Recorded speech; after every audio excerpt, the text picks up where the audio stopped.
The second set will be played on Akilon Wastes. Spawning in the bottom right-hand position as the red Protoss from Woongjin Stars, currently with 1 kill. His name is Free. His opponent from STX Seoul spawning as blue Protoss on the left top position of the map. His name is Mini. Indeed. So Free, you know how we had a meeting earlier today. I won't go into the details, but I think Free would be a good candidate. Maybe. I think that would be cool to see him. Let's keep it that way. Now, Mini, he might have prepared some special build against his opponent, but of course the map is Akilon Waste, so he could just play it. He could just play it safe, play a standard game, and try to take Free off guard. But Free is just one player who's been in Pro League for such a long time, and his playstyle is so solid compared to all the other players out there. I have to say. Yeah, he's all around a good player. Doesn't really have any glaring weaknesses. Doesn't really have any strengths, as in, like, you know, he's like a fantastic micro player. His macro is amazing. It's just like all up there. Yeah, he's like basically like all of his stats are like above average. Yeah, think about him. Like he's nothing specifically that he's like wow amazing in, but everything overall is good, which just leads him to be known as a solid player. For example, if you talk about Bisu, amazing micro. You know, macro isn't as good as his micro because his micro is phenomenal. Yeah, he's got the multitasking. Yeah. And also, you know, maybe a bit stronger in PvZ, has some issues in PvP. PvT, we just haven't seen a lot from him, but in the matches that we saw where he opened up Oracle or went for those air units, he did work with them. He can utilize the Oracles to the fullest potential. Yeah. And he's a player where, you know, he doesn't really have too much playtime, so we can't say, oh, this is this kind of player. You need a larger sample pool, really, and you need more history. Free, he's been playing in Pro League for years now. He's been a pro gamer for, what, probably like 6 or 7 years now.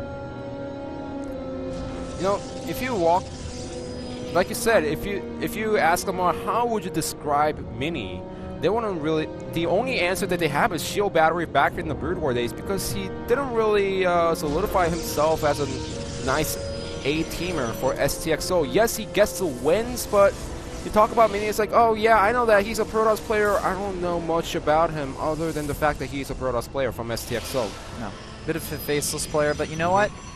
You know, every time he gets sent out, he's got a chance to prove himself. There are players like Hitman who kind of came out of nowhere, who were able to kind of like show some flashy play.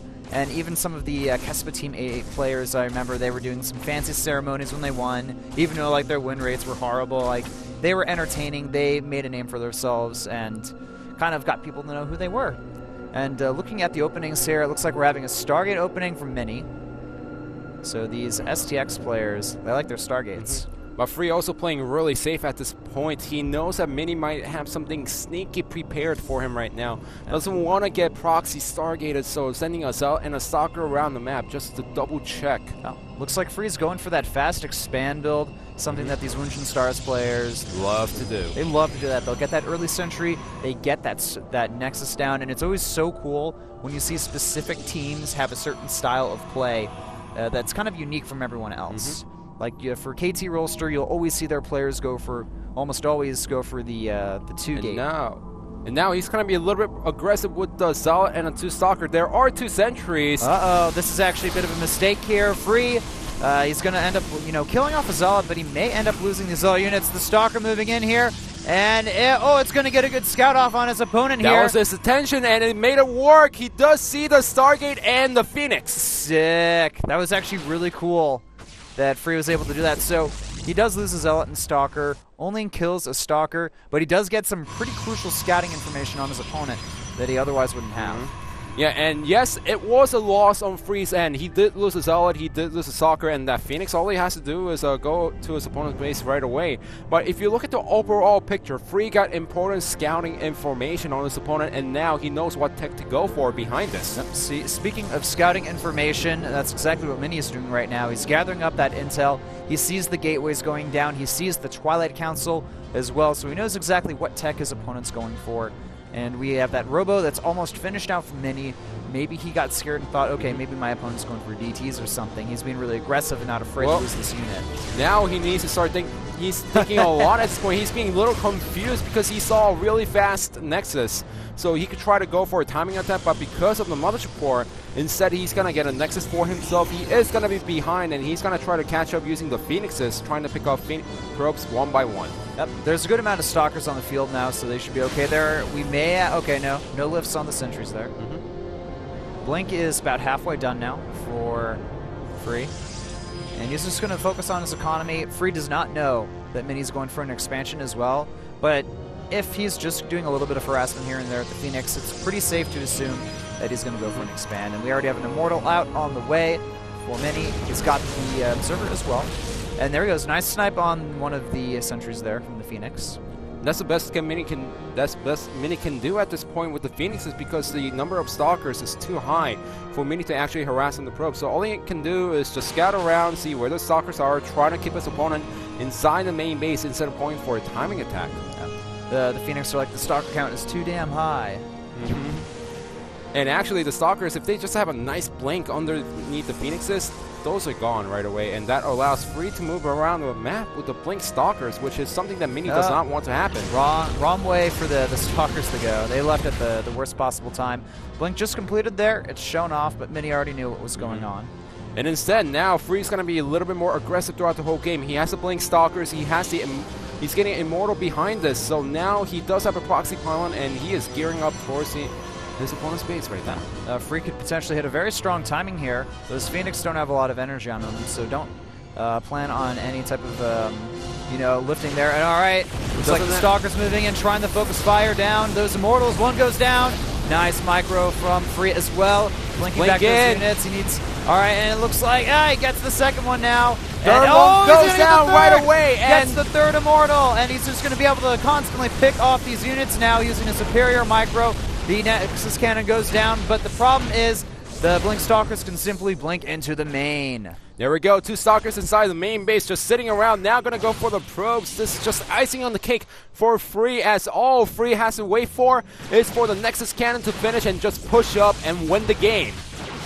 Free, it looks like he's got this one in the bag. It's 67 to 63 supply, but don't let that fool you. The army composition for Free is so powerful right now that Nexus Cannon is pretty much the only thing keeping Free alive here, and he may go in regardless at that point. Oh, the force field! Force fields, the ramp, those units can't even move in here. The Stalkers focus firing down these units here, and the Immortal, the 2 sentries, and the Stalkers on the high ground, they now can join the fight, but the superior micro with these Blink Stalkers, that's going to be able to just continuously chip away on Mini's army here. The Nexus Cannon is finished, which means that Free with the Blink Micro, he can just go in, snipe the Immortal. First one gets taken out immediately. Second one also being focused fire down. Second one survives for a little bit longer, but the problem is, even if that Immortal stays alive, there are just so many Stalkers on the field right now for Free. And blinking a few more forward there, and the Immortal goes down. Mini doesn't have an answer at this point. That's too many Stalkers for Free, and Free also has few Immortals back at his main base. If he just bring those to this, he could end the game right away, but he could even end the game right now with only Stalkers. That's what it looks like. The next Immortal goes down. Free has done a great job picking off all of these Immortals here that Mini has made. I think that Mini's made up to 7 Immortals now, and they've all died to just pure Blink Stalker, because the timing from Free, so powerful, so solid. GG! Free taking a quick second PvP in a row, just reminding everybody how solid of a player he is in Pro League. Yeah, and because he got a fast Nexus and it went unpunished, there was a huge timing window where he was able to punish his opponent's expansion. Indeed.